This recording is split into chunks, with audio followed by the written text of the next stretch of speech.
I've been on BookTube for over 10 years, and if I could start again, there's a lot of things I'll do differently. This isn't a success story or a motivational speech.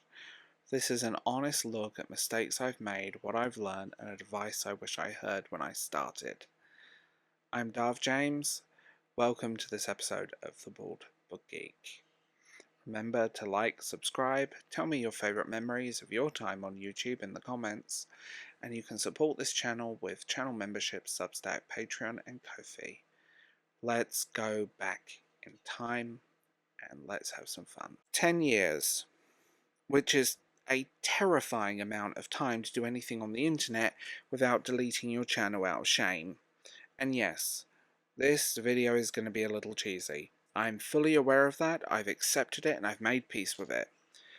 This is one of those what I learned videos, which usually means someone sitting in front of a softly lit background, pretending they've unlocked the secrets of success or the universe, when really all they're doing, all they've done is unlocked his back pain and mild resentment. But 10 years feels like one of those moments where we're able to look back and go, that was a choice. Let's start with the practical.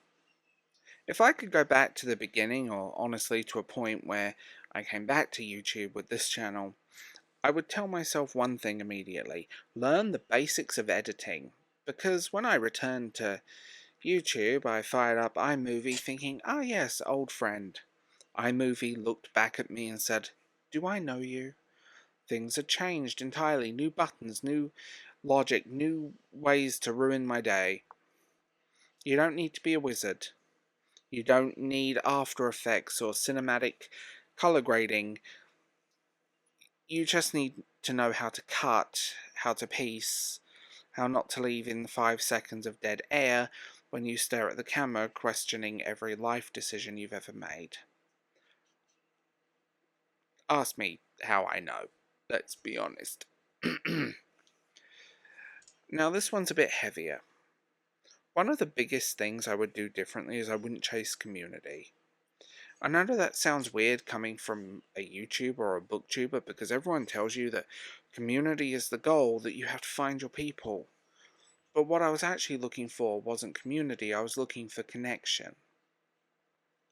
And that's not the same thing. When I started this channel, I thought showing up, being open, being friendly, being enthusiastically human would lead naturally to real connections. Sometimes it did, a lot of the time it didn't, and that's fine. But I didn't understand that at the time. I trusted too easily. I tried to fit myself into spaces that didn't fit me. I tried to sand myself down into a shape that would slide neatly into a mold that was never designed for me. Square peg, round hole, repeatedly, enthusiastically, with lots of fake confidence. Here's an uncomfortable truth I learnt too late. Some people will use you. And they're not the villain. You serve a purpose. You become useful. You're a stepping stone, you're a resource. And that connection only exists as long as you're providing something. Sounds harsh, it is harsh, but it's also real. If I could do it again, I'd be a lot less open. Not closed off, just more careful with people. Because openness without boundaries isn't authenticity, it's self-sabotage with good intentions. Can we talk about thumbnails for a second? Because, my God, some of mine are crimes. Actual visual war crimes. I didn't know what I thought I was doing. I didn't know what aesthetic I believed I was achieving. I didn't know if thumbnails were a driving test. If they were a driving test, I would have my license revoked. If I started now, learn thumbnails early. They don't need to be flashy, just clean. Big text, operative word. They need to be seen on the smallest screens imaginable now. Your video can be incredible, but if your thumbnail looks like it was made during a power cut, people aren't clicking. Harsh, true, painful. It took me, and I'm aware of how cheesy this is, it took me way too long to find my voice again. Cheesy. Cheesy, cheesy, cheesy. And I'm not apologising. When I moved into BookTube, I thought random chaotic energy from my original channel would translate. It didn't. It didn't at all. I spent years softening my languages. Yes, I'm bilingual. Shortening my sentences, avoiding certain words because people would tell me I sounded pretentious, which, let's be honest, sometimes just means you made me feel insecure and I don't like that. Long words aren't scary. Googling a word isn't a personal failure. If anything, curiosity should be encouraged, not punished. Here's advice I wish I actually listened to. You don't need expensive equipment. I thought I did. I was told I did. But you don't. If your video is well lit and people can hear you clearly, you're fine. No one cares what camera you're using if what you're saying is interesting. Don't fall into that trap. I bought things. I used a few of them, but most of them got sold later. Some of this equipment is probably still in a drawer somewhere, judging me quietly. Don't be me. Here's something no one really prepares you for. You will change. The person who starts a YouTube channel or a BookTube channel or a gaming channel is not the same person 10 years later. I'm not who I was when I started, and you are not who you were when you started, or when you will start. Trying to cling on to an old version of yourself because that's what works is exhausting. Growth isn't betrayal, change isn't failure. Sometimes you have to burn bridges. I know that sounds dramatic, I know that sounds really harsh, but sometimes it's better to burn them or just let them fade quietly into the distance. The people who genuinely care will stick around. The people who don't won't come back. And that tells you everything you need to know. Let's talk analytics. It's okay to look at them. They're not evil. They're not betrayal of your artistic soul.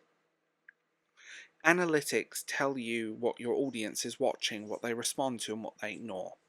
There's literally an inspiration tab now. Use it. You don't have to obey the numbers, but ignoring them entirely is just refusing free information. Money is not a dirty word. It's okay to take sponsorships. It's okay to want to be monetized. It's okay to want to make a bit of pocket money out of this. And you won't make much money. Money is not a dirty word. And I say this, in all honesty, think of YouTube or BookTube or any tube like a side business, not because it's guaranteed financial success, but it encourages you to be intentional and think about things. You can care about creativity and sustainability, and I don't mean financial stability, I mean your stability as a human being at the same time. Those things are not the enemy. You will offend people. It's unavoidable. If someone is offended by your opinion, that's a them problem, not a you problem. You can just say what you think. They can, respectfully, kick rocks. You don't need to preemptively water yourself down so everyone feels comfortable. Comfort is horribly overrated. Don't buy into hype culture. It's the worst thing on every digital platform. Hype marketing works because it preys on insecurity. And I fell for it too many times to count. You don't need everything. You don't need to be first. You don't need to keep up. You don't need to make things just to do that. And you don't need to buy things just to do that. You just need to make things you actually care about. It's okay to stop.